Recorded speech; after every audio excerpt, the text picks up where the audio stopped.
Ken, we just finished your first presentation. Yeah. We are doing two presentations, Yeah. fortunately, this year on the Meet the Expert theme. Yeah. And the audience was really responsive, a lot of people. How do you felt? Oh, it's excellent because the crowd that comes to this show is very serious. You have seasoned audiophiles.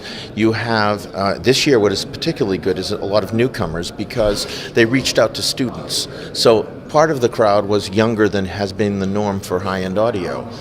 Most of the people here were seasoned audiophiles, so they knew how to listen.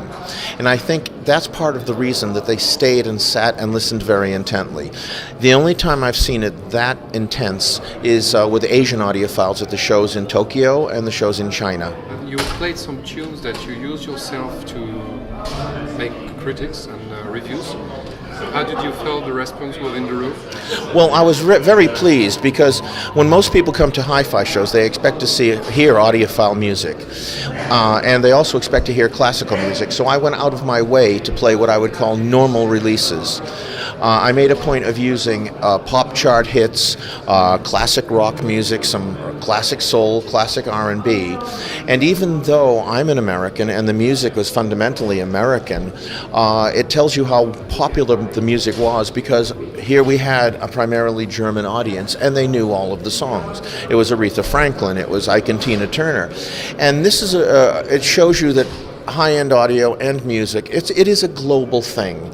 And it's not like 40 years ago, 30 years ago, where it was so regional, where you had to tailor the sound and the material to each country. Last question. What was your first encounter with Nagra? My first encounter with Nagra would have been when I was a teenager and I went to an audiophile's home and he was using a Nagra open reel. He had a Nagra, I would have imagined it was a 4, but he had the extending arms so that it would take a 10-inch spool, and I had never seen anything like it. Because it was also the same time that I started to fall in love with wristwatches. And when I found out that it was from Switzerland and not far from the watch companies, it all made sense. Great. Thank you.